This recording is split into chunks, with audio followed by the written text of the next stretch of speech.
അങ്ങനെ നമ്മുടെ പൾസർ സുനിക്ക് ജാമ്യം കിട്ടി. പൾസർ സുനിക്ക് ജാമ്യം കിട്ടുക എന്ന് പറഞ്ഞാൽ ഈ ഒരു ഹേമ കമ്മിറ്റി റിപ്പോർട്ട് വരുന്നതിനെ തുടർന്ന് അല്ലെങ്കിൽ വന്നതിനെ തുടർന്ന് ഒരുപാട് അലിഗേഷൻസും കാര്യങ്ങളൊക്കെ ഒരുപാട് പ്രധാന നടന്മാർ നേരിട്ടിട്ടുണ്ട്. ഒരുപാട് പേർക്ക് നേരെ പല വിധത്തിലുള്ള കാര്യങ്ങൾ വന്നിട്ടുമുണ്ട്. പലതും ഇപ്പോഴും പറഞ്ഞില്ലേ, അവിടെയും ഇവിടെയും തൊടാതെ പറഞ്ഞവർ തന്നെ മൊഴികൾ മാറ്റി പറയേണ്ട ഒരു സിറ്റുവേഷനും വന്നിട്ടുണ്ട്. അതുപോലെയാണ് ഇപ്പോൾ പൾസർ സുനി എന്ന് പറഞ്ഞ വ്യക്തി ഒരുപാട് അലിഗേഷൻസ് വീണ്ടും തുടർന്നുകൊണ്ടിരിക്കുകയാണ്. പറയുന്നത് ഈ പ്രധാന നടൻ ദിലീപിനെതിരെ പറഞ്ഞ പല മൊഴികളും മാറ്റി പറയുന്നു എന്നാണ് ഇപ്പോൾ പറയുന്നത്.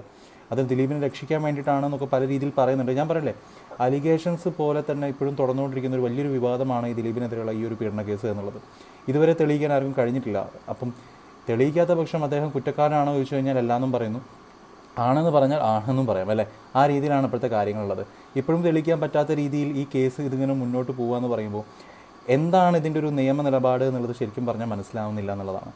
അപ്പം കുറ്റക്കാരൻ കുറ്റം ചെയ്തുകൊണ്ടിരിക്കും, രക്ഷപ്പെടേണ്ടോ രക്ഷപ്പെട്ടുകൊണ്ടിരിക്കും അല്ലേ, അതാണ്.